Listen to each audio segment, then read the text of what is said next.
La pause sémio, le podcast inspiré.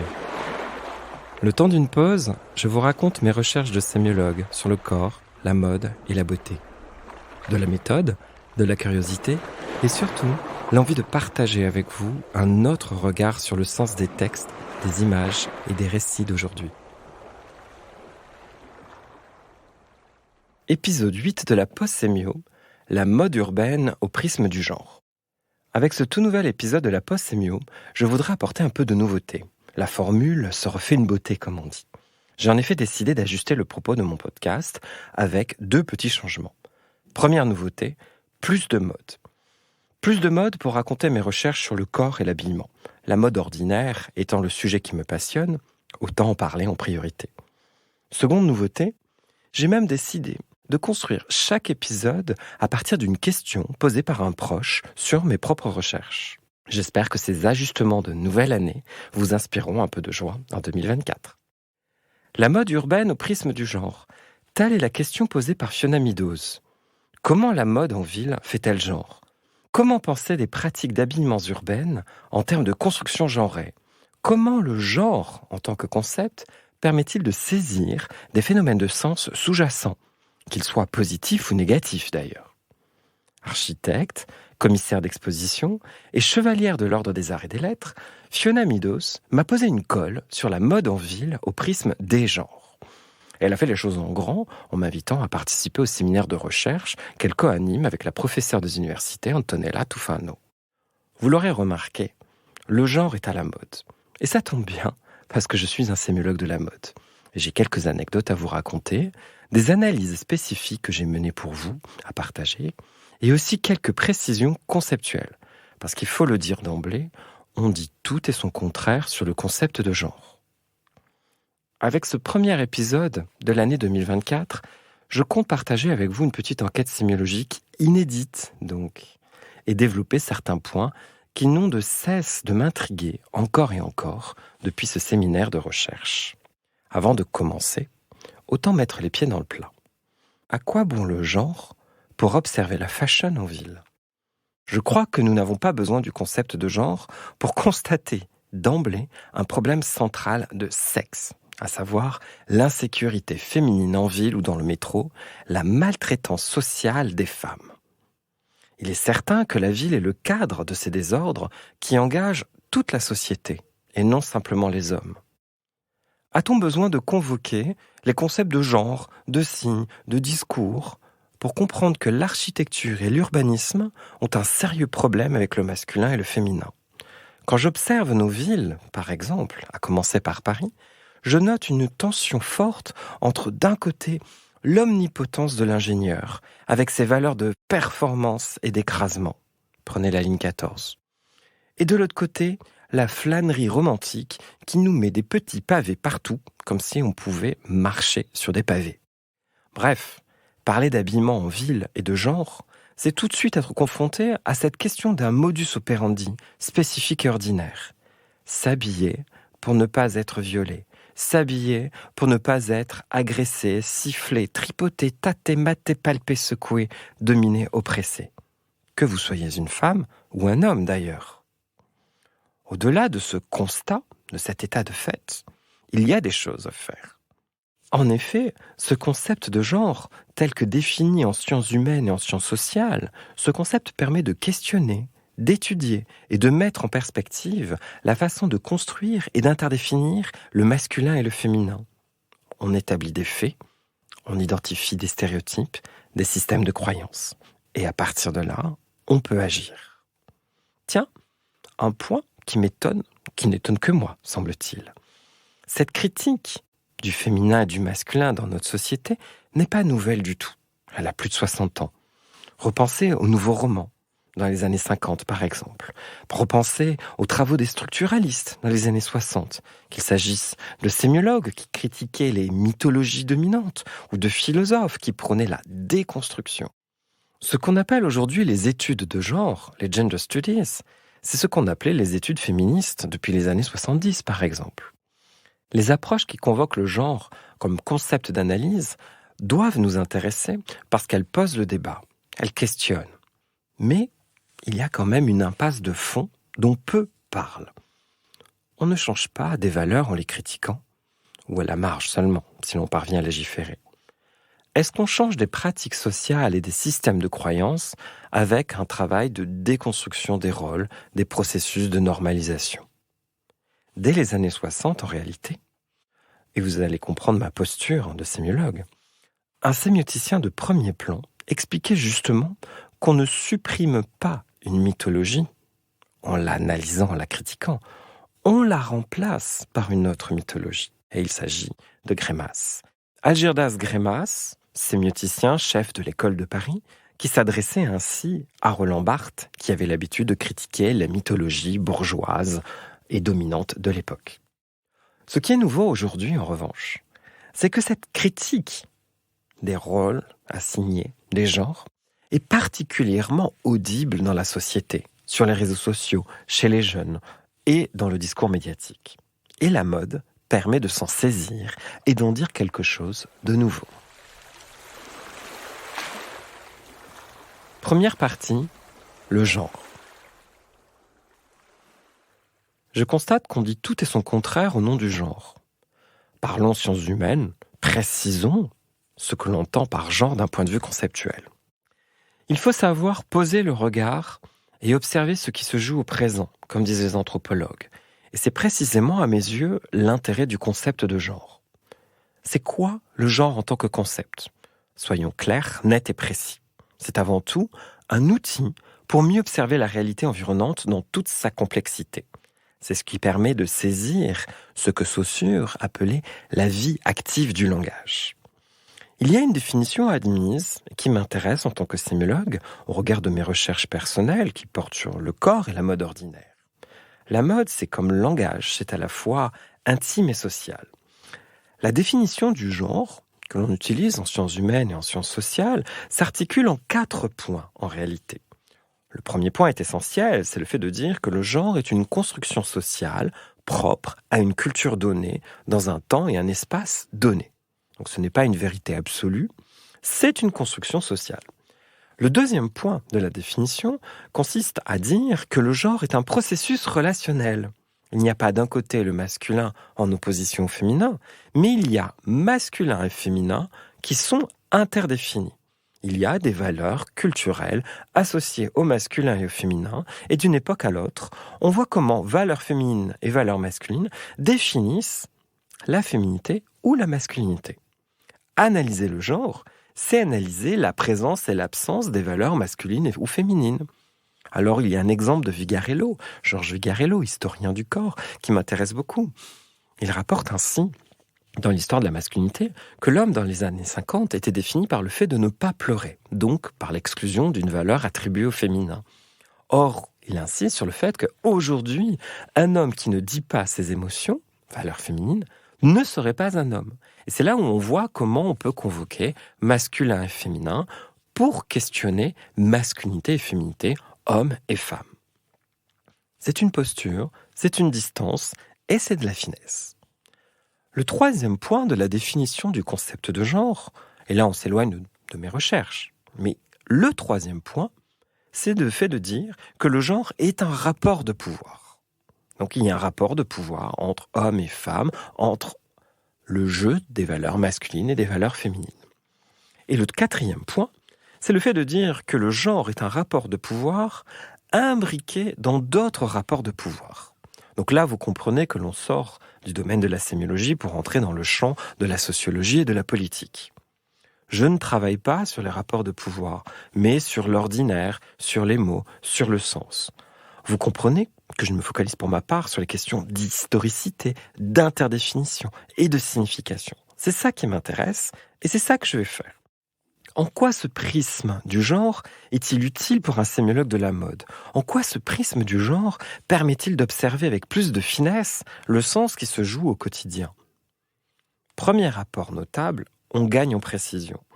Le genre, du point de vue du langage courant, est porteur d'une vraie polysémie qui n'aide pas au débat. On dit genre, dégenré, pratique genrée, les médias en parlent. Mais c'est très ambivalent tout ce discours. L'habillement féminin, la part féminine, la part masculine, les représentations des femmes. Toutes ces expressions du quotidien ne m'intéressent pas. Elles sont ambivalentes, suspectes. Ce qui m'intéresse en revanche, avec le concept de genre, d'un point de vue strictement analytique, c'est de pouvoir travailler sur des relations de sens qui se jouent en creux dans les discours et dans les pratiques.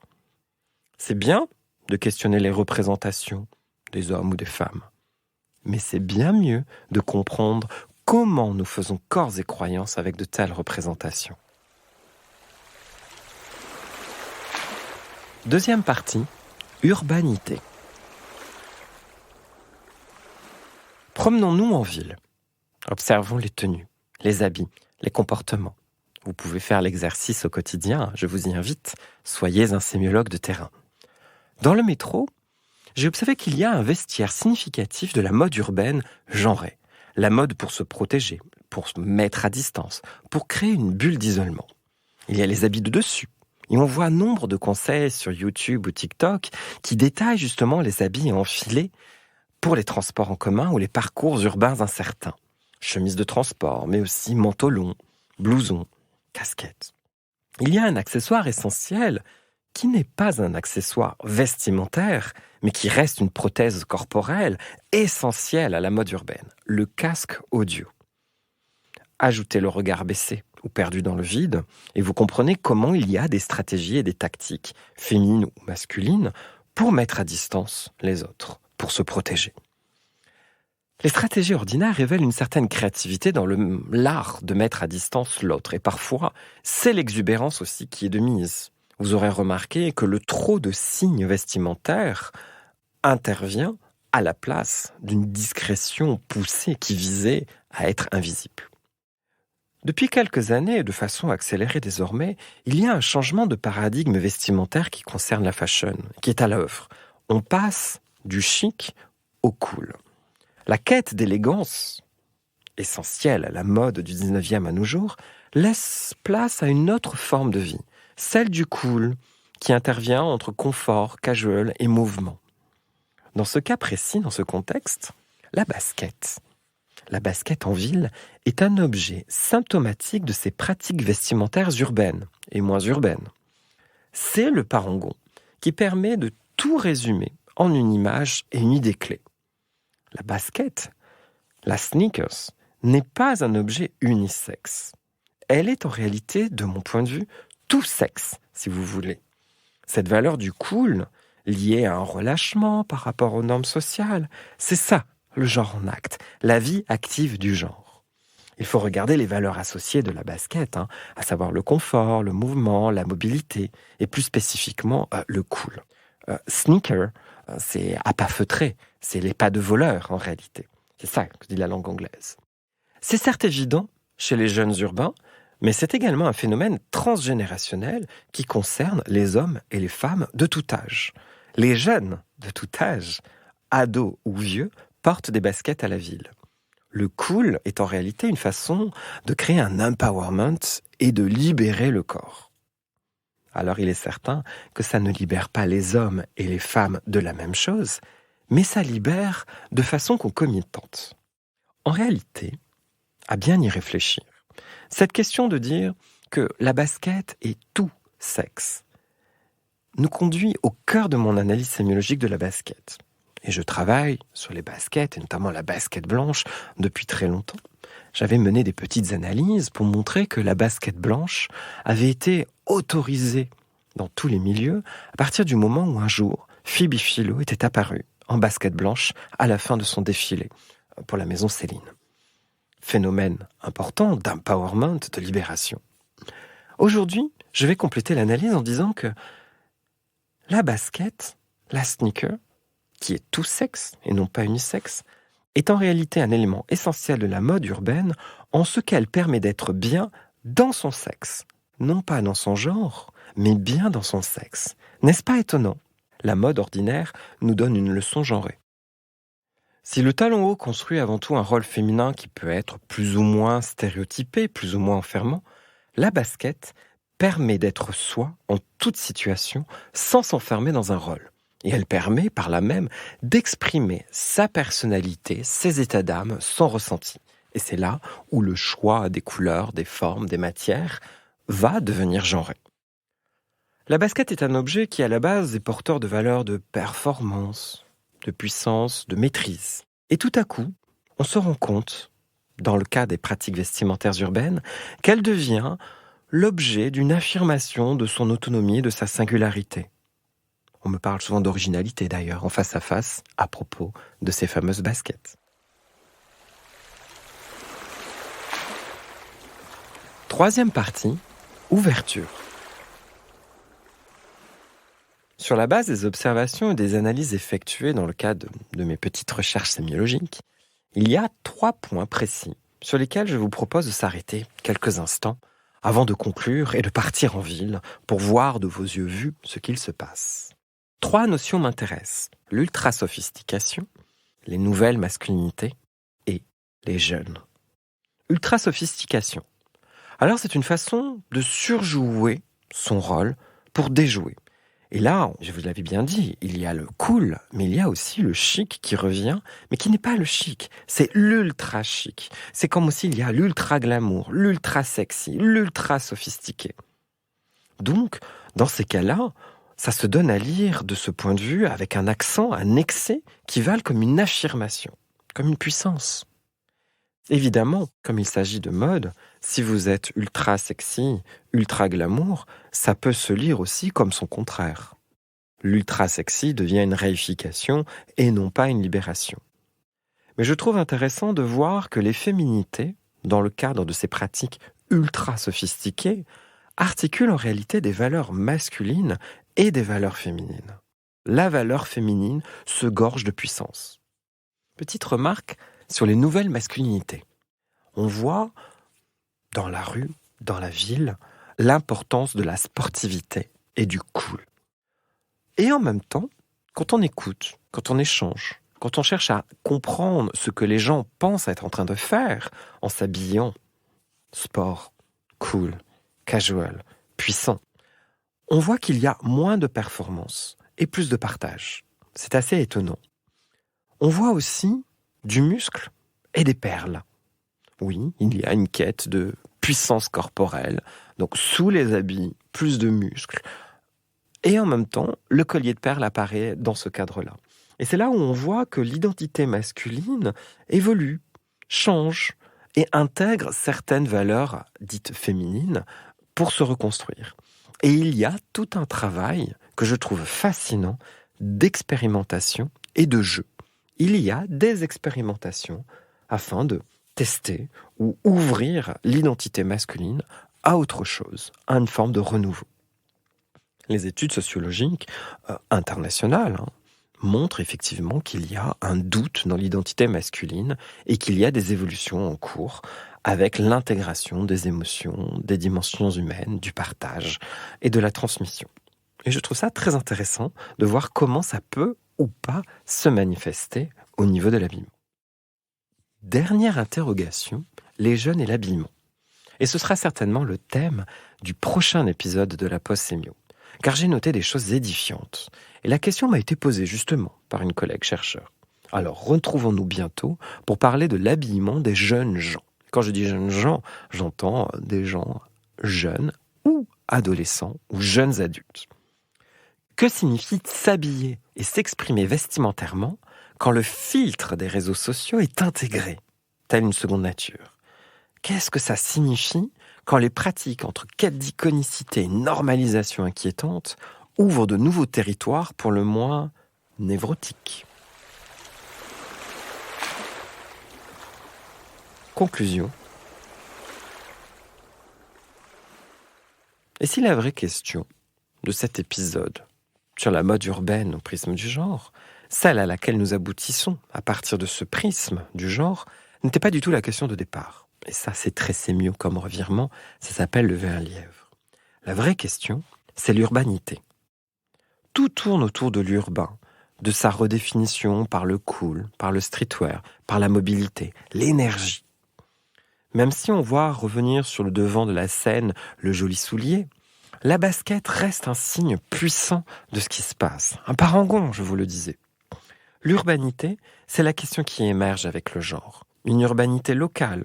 Un exemple, la différence stylistique entre Paris, Londres, Bruxelles est moins dans les fringues, dans les habits, que dans les accessoires.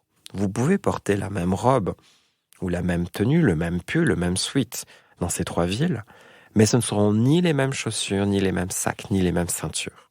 Les détails ont plus de sens. Au fond, la question, c'est de savoir quelle est la finalité de la ville.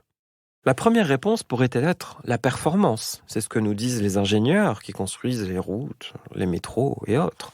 La performance comme valeur masculine. Voilà, c'est ça la finalité de la ville. De l'autre, on pourrait convoquer une autre valeur, celle de l'épanouissement, valeur attribuée au féminin. L'accomplissement et peut-être un juste équilibre, une articulation de la performance et de l'épanouissement. C'est ça en réalité la question que soulève le genre en tant que concept. Sur la base de ce que j'observe et de ce que j'étudie, je note une reconfiguration de valeurs qui pourrait être utile in fine autant aux femmes qu'aux hommes. À bientôt!